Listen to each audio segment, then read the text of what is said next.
ब्रह्मा जी के एक मन से प्रकट हुए पुत्र हुए जिनका नाम पुलस्त्य ऋषि था। ये ब्रह्मा जी के मानस पुत्र में है। उनकी एक पत्नी का नाम था गौ। उनके एक पुत्र हुआ जिसका नाम वैश्रवण, जिनको कुबेर जी कहा गया। ये पुलस्त्य जी के अंश से प्रकट हुए श्री वैश्रवण जी हैं। ये बड़े तेजो संपन्न और शक्तिशाली थे। वैश्रवण जी अर्थात कुबेर जी ये पुलस्त्य ऋषि को छोड़ करके भगवान ब्रह्मा जी की आज्ञा में और सेवा में रहने लगे। ये पुलस्त्य जी को अच्छा नहीं लगा,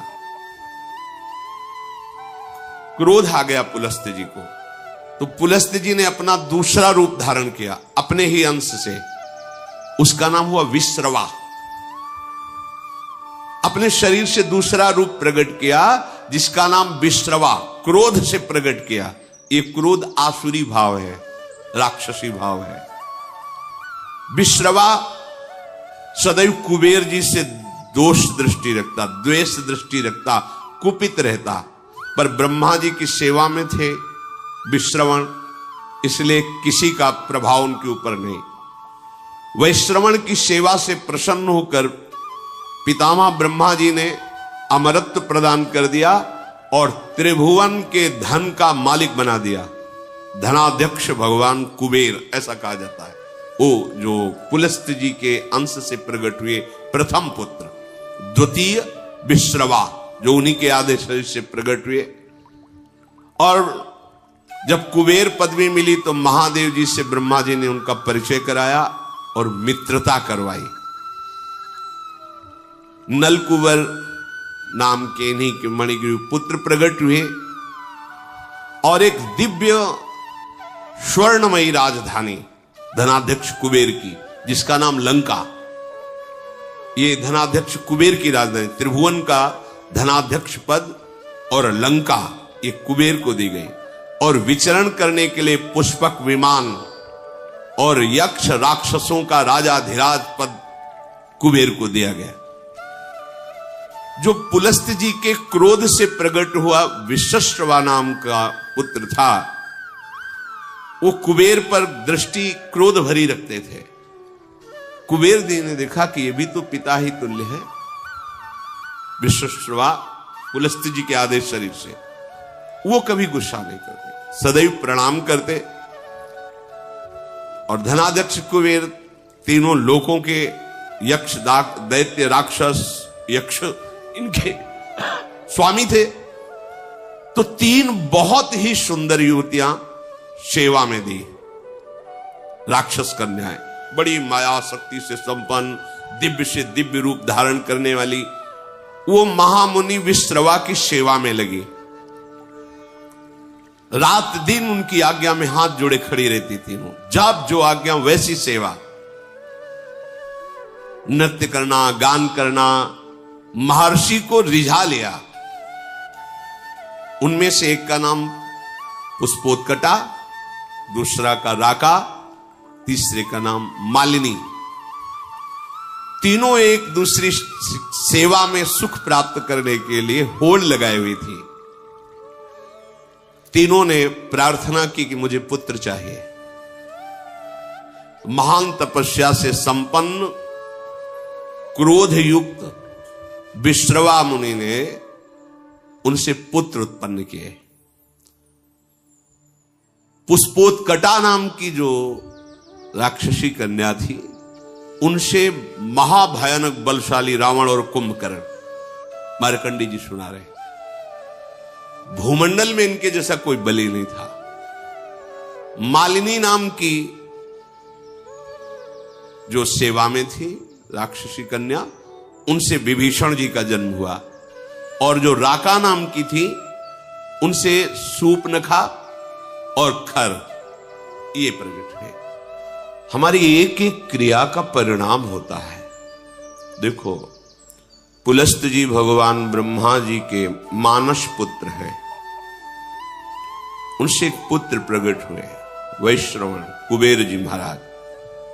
वो अपने पितामह ब्रह्मा की सेवा में लग गए।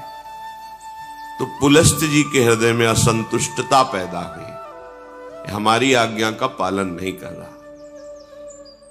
उन्होंने अपने को दूसरे स्वरूप में प्रकाशित किया। देखो, जो क्रिया द्वेष, असंतुष्ट या क्रोध या धर्म त्याग पूर्वक होगी, वो राक्षसी प्रवृत्ति ही प्रकट करेगी। विश्रवा जी के हृदय में कुबेर के प्रति भारी द्वेष, क्योंकि पुलस्त जी का संकल्प उद्वेशात्मक हो गया। तो उनसे जो विश्वश्रवा प्रकट हुए, उनके हृदय में कुबेर जी के प्रति द्वेष, अर्थात धर्मात्मा पुरुष के प्रति द्वेष। उनकी सेवा में कुबेर राजा धीराज पदवी प्राप्त किए ब्रह्मा जी से, तो देखा ये पिता स्वरूप है, इनको मेरे से द्वेष है, ये द्वेष मिट जाए। दिव्य मायावी शक्तियों से युक्त बड़ी ही सुंदर 3 युवतियों को विश्रवा मुनि की सेवा में लगाया। सेवा में नजदीक रहने से उनको पत्नी भाव से स्वीकार किया। द्वेष, क्रोध, इससे संयुक्त होकर के पुत्र उत्पन्न की चेष्टा की, क्रिया की। पुष्पोत्कटा नाम की सुंदरी से जो सेवा में थी, बड़ा ही भयानक पुत्र प्रकट हुआ, रावण, फिर कुंभकर्ण। उसी भाव से भावित होकर के राका से संयोग किया, तो जिसे खरदूषण कहा जाता है, वो पुत्र और शूर्पणखा पुत्री, भयानक राक्षसी भाव। थोड़ा मन शीतल हुआ, इतना द्वेष नहीं करना चाहिए।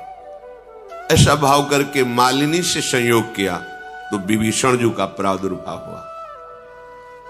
अगर आप गृहस्थ हैं और द्वेष, क्रोध, हिंसात्मक वृत्ति, अधर्म भाव, फिर आप पुत्र उत्पन्न करते हैं, तो वैसे ही पुत्र होगा।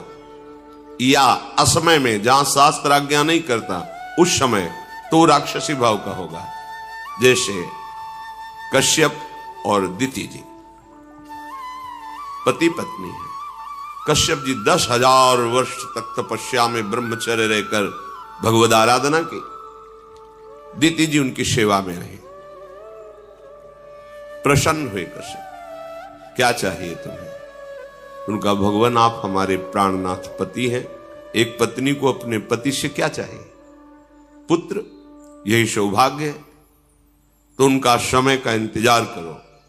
उनका, नहीं भगवान, मेरे हृदय में इतनी वेदना हो रही है कि हमारी और बहनों की तो संतानें हैं, मेरे है नहीं। अब मैं समय का इंतजार नहीं, आपको इसी समय मुझे पुत्र प्रदान करना पड़ेगा। और इस तरह से वो अपनी भावना को प्रस्तुत किया, हठ किया। महापुरुषों से हठ नहीं करना चाहिए, उनकी रुचि पर छोड़ना चाहिए। पर वो अपनी रुचि का आरोप इस कोर्ट से किया कि वो संध्या काल था, भगवान सूर्यास्ताचल को जा रहे, इस समय महापाप माना जाता है स्त्री संभोग। उन्होंने विवश होकर के फिर स्नान आदि किया और कहा कि तुम जानना चाहते हो तुम्हारा पुत्र कैसा होगा? घोर भगवत द्रोही पैदा होगा, क्योंकि घोर समय था। उदैत्य और दानवों का अधिपति होगा, साधु ब्रह्म ऋषि धर्म इसका नाश करेगा। कांप गए। भगवान, ये तो मेरी चाह नहीं थी, ऐसा कैसे? तो उन्होंने कहा, तुम्हारी रुचि और समय इसके अनुसार ऐसा पुत्र होगा। चरणों में गिरे, भगवान ऐसा नहीं होगा। ऐसा तो होगा, पर अब तुम क्षमा मांग रहे हो, इसलिए तुम्हारा पौत्र भगवान का महान भागवत होगा।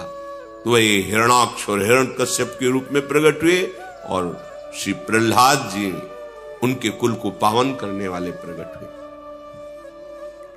संतानोत्पत्ति एक भगवान की पूजा रूपी ये क्रिया है, ये कोई ऐसी साधारण नहीं है। आप अगर संयम से रहकर पवित्र होकर भगवान को प्रणाम करके उनकी आज्ञा का पालन करने के लिए उनकी सृष्टि विस्तार रूपी पूजा उनका स्मरण करते हुए, तो निश्चित महाभागवत पुत्र होगा, देशभक्त होगा, बलवान होगा, विद्वान होगा। अंदर क्रोध है, द्वेष है, अधर्माचरण है या मदिरापान आदि ऐसे, तो फिर वो सींग भले प्रकट ना हो पर होगा वो राक्षस स्वभाव वाला, स्वभाव उसका आसुरी होगा और वो तुम्ही को दंड देगा, तुम्हें जलाएगा जीवन भर। ये शास्त्र प्रमाण से जो चलता है उसे परम शांति मिलती है, चाहे गृहस्थ हो चाहे विरक्त हो। जिस समय रावण प्रकट हुआ बहुत ही विकराल उस समय हो गया, जैसे भगवान के प्रकट होते प्रकृति शीतल हो जाती है, मंगलमयी सुगंध चलने लगती, दुंदुभियां बजने लगती हैं, कोई भी ऋतु हो, बसंत ऋतु प्रकट हो जाती है। ऐसे ये महान दैत्य भाव, देखो भाव का खेल है, भाव आसुरी किया और संतान उत्पन्न किया तो ऐसे भाव का प्रकट हुआ। 10 सिर ताही 20 भुज दंडा, रावण नाम वीर बरी बंडा। 10 सिर 20 भुजाएं, अपार बलशाली। ये मार्कंडेय जी महाराज युधिष्ठिर को सुना रहे कि तुम्हीं को दुख नहीं हुआ है, स्वयं भगवान श्री हरि अवतरित हुए तो देखो उनके जीवन में कैसे कैसी विपत्तियां आई। ये भगवान के नित्य पार्षद हैं जय और विजय। सनक सनंदन सनातन सनत कुमार को प्रवेश द्वार में ही रोक दिया, ये अपराध है, नहीं करना चाहिए था। जय विजय जी को बिल्कुल नहीं करना चाहिए था, क्योंकि ये आदि मुनि हैं, निरंतर भगवत अनुराग में ब्रह्मबोध में छके रहते हैं। बैकुंठ में कोई ऐसा वैसा जा सकता है क्या? भगवत धाम है, संशय की कोई वहां गुंजाइश नहीं। 5 वर्ष की अवस्था हर समय रहती है और नग्न रहते, दिगंबर रहते हैं और श्रीमुख से चारों के निकलता रहता हरि शरणम हरि शरणम हरि शरणम। अब इनको रोकने की क्या जरूरत है? पर भगवान की जब प्रबल इच्छा प्रकट होती है लीला करने की, तो उनके जोड़ का तो उन्हीं का पार्षद ही होगा, दूसरा तो कोई हो ही नहीं सकता, क्योंकि हरि स्वरूप ही होते हैं। भगवत इच्छा से ही रोक दिया। अब इतने अनुराग में एक एक कदम बढ़ रहे थे सनक सनंदन सनातन सनत कुमार जी के, क्यों अच्छा नहीं लगा? तुमने क्यों रोका? प्रभु के दर्शन में जाने में क्या तुम्हें मेरे में बाधा लगी? तुम निर्विकार सच्चिदानंद परम धाम में भी दोष बुद्धि रखते हो। यहां कौन आ सकता है बिना भगवान की इच्छा के? इसका मतलब तुम्हें दंड चाहिए अभी। ये आश्चर्य की बात, जहां से किसी का वापस होना नहीं होता, भक्तों का या संतों का, भगवत प्रेमियों का अपराध वहां से भी नीचे पटक देता है। आज तक कोई प्रमाण नहीं मिला कि बैकुंठ से किसी का पतन हुआ हो, लेकिन इनका पतन हो गया।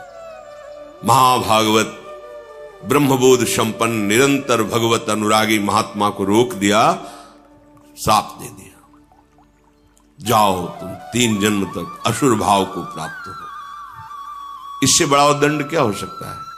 भगवत भाव का सिद्ध महापुरुष भगवत पार्षद बनता है, उसका जीवन होता है निरंतर भगवत चिंतन। ऐसे चिंतन में सिद्ध हुए भगवत पार्षद, ये तो सिद्ध पार्षद है, इससे बड़ा दंड क्या हो सकता है कि आसुर भाव को प्राप्त हो, भाव ही तुम्हारा राक्षस ही हो जाए। कांप गए जय विजय। भगवान सर्वांतर्यामी स्वयं चलकर आए और बड़ी अद्भुत बात कही। कहा सेवक का अपराध स्वामी का ही होता है, इसलिए आप क्षमा करो या मुझे दंड दो। ये मानो ऐसा प्रहार हुआ सनकादि के ऊपर, अगर विचार करके देखो, बहुत मृदु शब्द दिखाई दे रहे हैं, लेकिन भगवान को लगा तुम्हें तो सोचना चाहिए कि मेरे पार्षद हैं, अगर दंड ही दिलवाना था तो हमसे निवेदन करते कि आपके सेवक ने मुझे रोक दिया, आपको असंतुष्टता आप फाइनल कैसे कर दिए।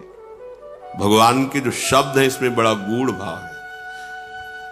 सनकादि को अपना नहीं कहा उस समय, कहा सेवक का अपराध स्वामी का ही अपराध होता, मुझे क्षम। ये बहुत बड़ी बात अलगाव की हो गई ना, अपनापन किससे दर्शा रहे श्री भगवान जय विजय से। सेवक का अपराध स्वामी का ही अपराध होता। हे ऋषियों, आप चाहे दंड दो या क्षमा करो, मेरी भुजा भी हो, यदि आप जैसे महात्माओं के विरुद्ध चल जाए तो मैं काट दूं, फिर ये तो सेवक है। संतुष्ट अब तो कांप गए शनकादि वचन, क्योंकि परम ज्ञानी है। बार बार भगवान के चरणों में प्रणत हो रहे हैं, प्रभु आप कहे तो शाप मिथ्या हो जाए, पर नहीं, मेरी इच्छा से है ऐसा। और जय विजय से कहा तुम चिंता मत करो, आसुर भाव रहेगा पर तुम्हारे कल्याण के लिए मैं स्वयं अवतरित होऊंगा, स्वयं अवतरित, तुम चिंता मत करो। जय विजय ने तो 3 जन्म लिए, पर भगवान ने 4 जन्म लिए। रावण कुंभकर्ण रूप में जब ये पधारे तो भगवान श्री राम रूप में, वो तो अंश में चतुर्व्यूह स्वरूप से प्रकट हुए। हिरण्यकश्यप हिरणाक्ष के लिए भगवान नरसिंह और वाराह, और शिशुपाल दंतवत भगवान श्री कृष्ण, 4 अवतार, राम, नरसिंह, वाराह और हरि श्री कृष्ण, 4 अवतार भगवान ने लिए। हर चरित्र से हमें शिक्षा मिलती है। यदि हमें रोका जा रहा है तो हम श्रद्धा लेकर के आए हैं, हमें रुक जाना चाहिए। दूसरी बात, यदि वो भगवत प्रेमी महात्मा है तो विनय की जा सकती है, उसको शासन के द्वारा नहीं रोका जा सकता। वो भले अल्प अवस्था का क्यों न हो, यदि वो वैष्णव चिन्हों से चिन्हित है तो हाथ जोड़ के बात करनी चाहिए। अगर आप कुछ क्षण यहां विराजमान हुए, अभी मैं आपको विनय पूर्वक, शासन नहीं, पार्षद हैं भगवान के, वो सामने महान ऋषि है, विनय की जा सकती है। हमको एक एक आचरण की शिक्षा मिलती है हर चरित्र से, हर चरित्र से। अब ये भगवान के पार्षद आसुर भाव को प्राप्त हुए, इनकी जोड़ का कौन हो सकता है? तो 10 सिर ताही 20 भुज दंडा, रावण नाम वीर बरी बंडा। बड़ा ही प्रचंड सामर्थ्यशाली रावण, जिसके 10 सिर, और ऐसा नहीं था कि भयानक लगता हो, 10 सिर होते हुए भी बड़ा सुंदर था। भगवत पार्षद है, सुंदर था, ऐसा नहीं कि उसके देखने में कुरूपता झलकती हो, जिसके 10 खोपड़ी हो तो अलग नहीं लगेगा, ऐसा नहीं था। और 20 भुजा, महान बलशाली, प्रचंड शूरवीर। और दूसरा, भूप अनुज हरि मर्दन नामा, भयो सुकुंभ करन बलधामा। मानो हिमालय ही पैदा हो गया हो, पुष्पोत कटा के गर्भ से, ऐसा विशाल काय स्वरूप। और आहार, ये छोटे मोटे निशाचरों की बात अभी आप सुनी थी। वो बक नाम का निशाचर, जो एक चक्रा नगरी में जब पांडव रुके हुए थे तो ब्राह्मण की बारी आई थी, तो वो बता रहा था 200 भैंसे, 1 छकड़ा भोजन, और 1 आदमी, जैसे हरी मिर्च 1 चाहिए तो 1 आदमी उस परिवार से जाएगा, रोज उसके लिए अलग अलग नगर से एक एक घर से जाता था। 200 भैंसे, 200 भैंसे कितने, 1 छकड़ा भोजन और 1 आदमी हरी मिर्ची की तरह स्वाद लेने के लिए। वो आदमी खाएगा, 200 भैंसे खाएगा, 1 छकड़ा, ये उसका रोज का आहार था। ये छोटे मोटे राक्षसों की बात है। कुंभकर्ण का आहार क्या था? अनगिनती, मतलब महीनों से व्यवस्था होती थी, अपराधी मनुष्यों को पकड़ के गौ भैंसे नाना प्रकार का आहार, ऐसे जैसे गौशाला खोली जाती ना, ऐसे उसके आहार की व्यवस्था होती। आहार कर भयानक आहार करने वाला, मतलब विश्व को अब चाट जाए ऐसा उसका उदर, आहार करने भयंकर बलशाली। मालिनी जी के गर्भ से प्रकट हुए महाभागवत विभीषण जी। देखो चिंतन का प्रभाव पड़ा है। अंदर चिंतन हुआ मैं द्वेष कर रहा हूं नहीं, और शांत भाव से तो श्री विभीषण जी का प्रादुर्भाव, माता पिता की वृत्ति जिस समय संतानोत्पत्ति की भावना से संयोग कर रहे हो उसी का परिणाम संतान पर पड़ेगा। ये बहुत बड़ी पूजा है, बहुत सावधानी रखनी चाहिए। इसे ये नहीं समझना चाहिए कि हम वासना की तृप्ति के लिए ऐसा कह रहे हैं, नहीं। पहले हर महापुरुष कुछ समय तक ब्रह्मचर्य रहकर साधन करके गुरुजनों को प्रणाम करके दिक्पाल दिशाओं को प्रणाम करके फिर संतान उत्पत्ति हो, धीर वीर गंभीर विवेकवान ऐसे पुत्र प्रकट होते। भयो विमात्र बंधु लघुताशु, मालिनी जी के गर्भ से विभीषण जी प्रकट है, और राका के गर्भ से खर और शूर्पणखा। शूर्पणखा ऐसी वैसी राक्षसी नहीं थी, अगर देवलोक में चली जाए तो कोई भी देवता सामने नहीं आता था, इतनी बलवान थी, कोई साधारण राक्षसी नहीं। एक पूतना को देख लीजिए, भगवान को मारने का ठेका लेकर के गई थी और देवता भी कांपते थे उससे। ऐसे ऐसे बलवान क्या था इनमें, ये प्रकट होकर पहले तप संचय करते थे, ऐसे नहीं बलवान। एक तो जन्मे ही ऐसे बल वाले, पर इन्होंने घोर तपस्या की कि ऋषि मुनि भी आश्चर्यचकित हो गए।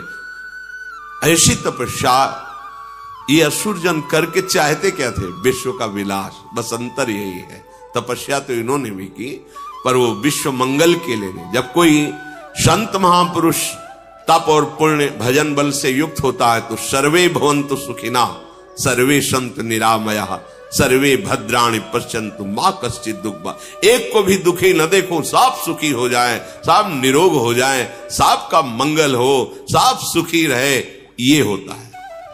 और जब असुर तपस्या करता है तो उसका संकल्प होता है मैं जब जिसको चाहूं उसको नष्ट कर दूं, मेरे आगे कोई खड़ा होने वाला न रहे, सबको दुख मिले, सबको अशांति मिले, सब मेरे अधीन रहे, ये आसुरी भाव होता है। अब जब वो प्रकट हुए तो उनका परिकर भी प्रकट हुआ। काम रूप खल जिनस अनेका कुटिल भयंकर विगत विवेका। विवेक रहित कुटिल स्वभाव भयंकर आचरण, ऐसे राक्षसों का प्रादुर्भाव हुआ। कृपा रहित हिंसक सब पापी बरनी न जाहि विश्व परितापी। विश्व को दुख देने वाले ये पापी ऐसे प्रकट हुए कि इनका तेज, इनका बल सारे संसार को पीड़ा पहुंचा दे। ये भगवान के विरोध में प्रकट होने वाला परिकर है, इसलिए इसका पहले गान किया गया है। देखो एक इसमें इस चरित्र से भाव मिल रहा है कि अगर जुड़े हमारा जो भी भाव है और भगवान से जुड़ जाए तो उसका मंगल हो जाता है। और निशाचर स्वभाव, पापी स्वभाव, कहीं किसी पर कोई भी दया कृपा नहीं, केवल हिंसा वृत्ति। उपजे यद्यपि पुलस्त कुल पावन अमल अनूप तदपि महीसुर श्राप बसु भय सकल अघरूप।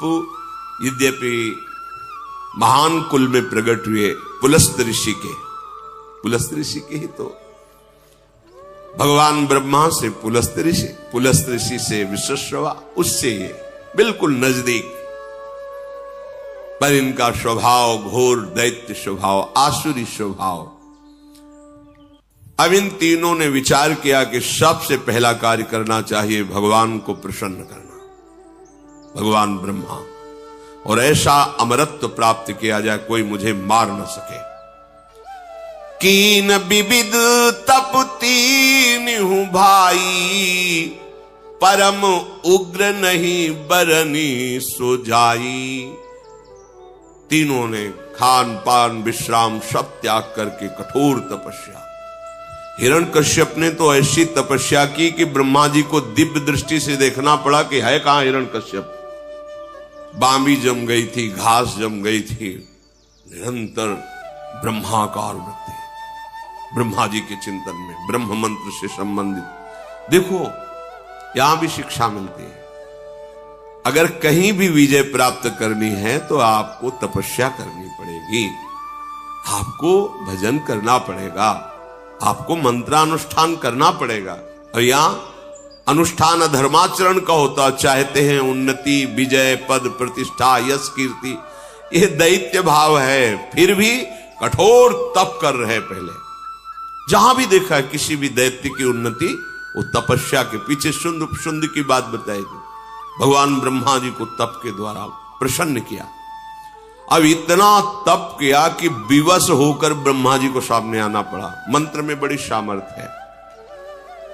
गयौ निकट तप देखी विधाता, मांगहु बर प्रसन्न मैं ताता। उठो पुत्रो, तुम्हारी तपस्या पूर्ण हुई, मैं प्रसन्न हूं, क्या चाहिए तुम्हें? तब रावण ने आंख खोली, देखा भगवान ब्रह्मा जी विराजमान है। करी बिनती पद गही 10 सीसा, बोल्यो बचन सुनहु जगदीशा। प्रणाम किया, हाथ जोड़कर कहा, हे जगत के ईश्वर भगवान ब्रह्मा जी, मैं अमर हो जाऊं। मार्कंडेय जी महाभारत में कहते, उसने कहा मैं अमर हो जाऊं। उनका असंभव, यह वरदान नहीं दे सकता, क्योंकि वो मन की बात जानते थे कि आसुर भाव को प्राप्त है, अमर हो गया तो त्राहिमाम मच जाएगा। कहा नहीं, अमर नहीं, और कुछ मांग सकते, एक शब्द केवल हटा दो अमर, फिर और जो चाहो मांग लो तो ठीक है। हम काहू के मरही न मारे, बानर मनुज जाति दुई बारे। हम फिर तुम्हारे द्वारा बनाए हुए ऋषि मुनि अस्त्र शास्त्र महात्मा किसी से न मानो। ये मनुष्य और बानर तो हमारे आहार हैं, बस इनके लिए हमें वरदान की जरूरत नहीं तुम्हारी। ब्रह्मा जी ने कहा बस बस, थोड़ा तो हमें रास्ता चाहिए। ऐसे हिरण्यकश्यप ने मांगा, अमर हो जाऊं, असंभव, ये नहीं दे सकता।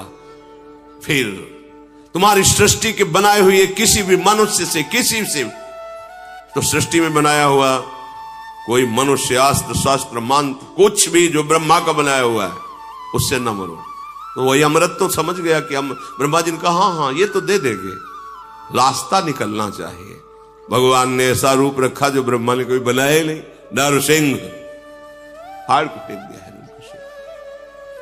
ऐसी बुद्धि, ये मनुष्य क्या है, हमारे आहार है नर बानर पशु, इनके लिए तुम्हें वरदान की आवश्यकता नहीं है देने की। हां, और आपके किसी भी बनाए हुए दैवी शक्ति, देवता आदि लोकपाल, कोई अस्त्र शस्त्र। ब्रह्मा जी ने कहा एवमस्तु तुम बड़ तप कीन्हा। उसी समय साक्षी देने के लिए भगवान शंकर भी आ गए। मैं ब्रह्मा मिलित ही बर दीन्हा। महादेव जी ब्रह्मा जी, तथास्तु, ऐसा ही हो। फिर देखा पहाड़, कुंभकर्ण। ब्रह्मा जी ने कहा बहुत होश में इसको वरदान देना पड़ेगा, अगर ये पूरे दिन आहार करेगा तो जितना हम सृष्टि रचा है सब चौपट हो जाएगा। पुनि प्रभु कुंभकर्ण पै गयऊ, तेहि बिलो की मन विषमय भयऊ। जो यही खल नित करब आहारू, होई सब उजारी संसारू। अगर ये बराबर जागता रहा तो पूरी सृष्टि को उजाड़ देगा। सरस्वती को याद किया, अब बैठो इसकी जबान पर। कहा बेटा तुम मांगो, तुम्हारी क्या इच्छा है? उसने पहले ही सोचा था कि सीधे इंद्रासन, त्रिभुवनपति बनकर के रहूंगा, सारी सृष्टि हमारे अधीन रहेगी। बोलना चाह रहा है इंद्रासन, निद्रासन। सरस्वती जी बैठी हुई। ब्रह्मा जी ने कहा तथास्तु, 6 महीने में एक बार जगेगा और दिन भर आहार करेगा, फिर सो जाएगा 6 महीने का। सारद पेरी तासुमति फेरी, मांगे सी नींद मास सटकेरी। एक बार 6 महीने सोना, फिर जग के आहार करना, फिर 6 महीने के लिए। ब्रह्मा जी ने कहा तथा, यह है तपस्या का फल। उसे ज्यादातर ऐसे ही मांगते हैं कि खुद चक्क सोने को मिले और खाने को मिले, यह आसुरी स्वभाव है। अब दृष्टि पड़ी विभीषण जी पर। मार्कंडेय जी कह रहे एक पत्ता सूखा विभीषण जी रोज पाते थे और निरंतर भगवान नाम जप करते थे। गए विभीषण पास पुनि, कहो पुत्र बर मांगू, तेहि मांग्यो भगवंत पद, कमल अमल अनुराग। ये बात मांगी, यही मांगना चाहिए। यही मांगने से मांगना मिट जाता है। ब्रह्मा जी विभीषण के पास गए और कहा पुत्र तुम्हारी तपस्या पूर्ण हुई, वरदान मांगो। उन्होंने चरणों में प्रणाम करके कहा भगवान मुझे अमल अर्थात कामना रहित निष्काम, मल है कामना, निष्काम और अनन्य, तेहि मांगे भगवंत पद, कमल अमल अनुराग। अनुराग अनन्य भक्ति, निष्काम अनन्य प्रेमा लक्षण भक्ति जो है वो मुझे श्री हरि की दीजिए। हरि के चरणों में निष्काम भक्ति। मार्कंडेय जी ने कहा कि जब उन्होंने ये मांगा तो ब्रह्मा जी ने सबसे पहला शब्द कहा कि तुम्हारे जो 2 भाइयों को हमने ना कहा है वो अपनी तरफ से देता हूं, तुम अमर हो जाओ। ये तो तुम्हें मिले ही, लेकिन जो 2 भाइयों ने मांगा मैंने नहीं दिया वो तुम्हें दिया। अमर आज भी विभीषण राज्य कर रहे हैं दिव्य लंका में। पीछे चूंकि उस प्रसंग पे नहीं जाना था, तो जब दिग्विजय कर रहे थे राजसूय यज्ञ के लिए पांडव, तो उस समय घटोत्कच की पीठ में बैठकर समुद्र पार किया था। और वहां गए, जब पता चला भगवान श्री कृष्ण के भक्त हैं ये पांडव, तो विभीषण जी स्वयं उनका स्वागत किया और कहा विजय की जरूरत नहीं है, हम हार स्वीकार करते हैं, आपकी विजय। प्रणाम करके कहा था नहीं, हम आपको परास्त करने नहीं, आपका आशीर्वाद लेने आए। विभीषण जी अब भी विराजमान है लंकाधिपति के रूप में। जब सृष्टि समिटेगी तो साकेत धाम जाकर सदैव भगवान के, ये है भगवान की भक्ति का प्रताप। एक बात मांग लो जिससे सारी बात अपने आप पूर्ण हो जाती, भगवान के चरणों की आसक्ति। प्रभु निरंतर आपके प्रेम में डूबा रहो, बस। इससे क्या होगा, प्रभु अधीन हो जाएंगे। फिर जब मालिक अधीन हो गया तो सारी संपत्ति उसकी तो है ही, सारी संपत्ति तो उसकी है। हम लोग अल्प बुद्धि वाले हैं, इसीलिए प्रभु को रिझाने के बाद मांगते क्या है, यही मायाकृत भोग सामग्री, मायाकृत। नहीं, मांगना है मालिक से। अब एक गरीब आदमी चक्रवर्ती सम्राट के पास जाए, सम्राट के हम बहुत खुश हैं, बोलो क्या चाहिए, तो सोचेगा भैंस के लिए 1 साल का चारा और घर के लिए 1 साल का भोजन। महाराज हमारे पशु के लिए चारा और हम लोग के लिए 1 साल, तो उसके लिए मजाक की बात होगी। अरे तुम मांग लेता तो गांव का गांव, नगर का नगर वो दे देता, आज जीवन की व्यवस्था कर देता। पर उसकी हिम्मत नहीं मांगने की, वो अपनी सामर्थ्य के अनुसार मांगता है। इसलिए सच्ची बात यह है कि मांगना भी भगवान के ऊपर छोड़ दे, हमें मांगना भी नहीं आता। अगर वो ऐसा कह दे गरीब आदमी चक्रवर्ती सम्राट से कि महाराज मुझे नहीं पता कि मुझे क्या चाहिए, आप दे दो, तो जो वो देगा वो अपनी सामर्थ्य के अनुसार देगा, वो निहाल हो जाएगा। ऐसे ही चतुर सुजान भक्त मांगते भी नहीं। जैसे प्रभु कहते हैं कि हाँ क्या चाहिए, तो बोले आप जान लो आपको क्या देना है हमें, तो वो भगवान अपना सानिध्य देंगे, अपने धाम में अपने समान सुख प्रदान करने वाला वैभव उसको प्रदान करते हैं। भगवान से ना मांगने पर विशेष लाभ है, मांगने पर तो हमारी सोच बहुत छोटी है, पता नहीं क्या मांग ले, और उनके ऊपर छोड़ दो। सुदामा जी ने मांगा था क्या, नहीं मांगा ना, चले काहे के लिए थे। पत्नी ने प्रेरणा यही की थी कि मित्र हैं कुछ तो दे ही देंगे, बच्चों का उदर पोषण करने की व्यवस्था तो हो ही जाएगी। पर सुदामा जी चतुर सुजान भक्त थे, एक शब्द भी नहीं कहा। अच्छा मित्र चलते हैं, तो बोले कपड़े जो नए पहने हुए इनको उतार दो, नहीं रास्ते में चोर परेशान करेंगे। वो भी उतार के वही पुरानी जो उनकी धोती थी फटी लपटी वही पहना दिया। सुदामा जी ने सोचा कि अच्छा किया, अच्छा किया। अब पत्नी को समझाएंगे जाके कि बहुत जो है तू, जाओ जाओ मित्र हैं दे देंगे, कपड़ा भी उतरवा लिए अपने पहनाएंगे। अब भगवान ऐसे हाँ चल, तो सोचा 2-4 असरफी तो होंगी मुट्ठी में, ये तो जानते ही घर की हालत की, खाने को भी नहीं। भगवान ने कहा इधर से जब आप जाना तो उधर से मुड़ जाना। बोले वो तो हम जानते, मुड़ जाएंगे आप पता है। और रास्ते में सोच रहे कि कितने श्री कृष्ण हमारे कृपालु हैं, नहीं दिया कि दरिद्र ब्राह्मण के ऐसा ना हो ईश्वरी पाकर मुझे भूल जाए, मेरा मित्र कितना कृपालु है। और जब आए तो उनको लगा कि मैं लौट के द्वारिकापुरी ही आ गया क्या। ऐसी सुदामापुरी रची, भगवान ने 2 लोक की संपत्ति भेज दी उनके यहां। तो हमारे दाता ऐसे उदार हैं कि इनसे मांगो ना तो बड़े लाभ में रहोगे, मांगोगे तो फिर थोड़ा घाटा रहेगा। इतने बड़े मालिक से तुम मांग ही नहीं सकते जो मांगना चाहिए। ये विभीषण जी ने मांगा, कहा तेहि मांग्यो भगवंत पद, कमल अमल अनुराग। अमल माने निष्काम होता है, कामना ही मल है। मुझे अपने प्रभु से कोई कामना न हो और मैं निरंतर उनके प्रेम में डूबा रहूं, ऐसा मुझे वरदान दीजिए। तिन्हि देई बर ब्रह्म सिधाए, हर्षित ते अपने गृह आए। मैं तनुजा मंदोदरी नामा, परम सुंदरी नारी ललामा। वरदान प्राप्त हो गया है। ब्रह्मा जी तो अंतर्धान हो गए। ये तीनों महान आनंद से युक्त होकर के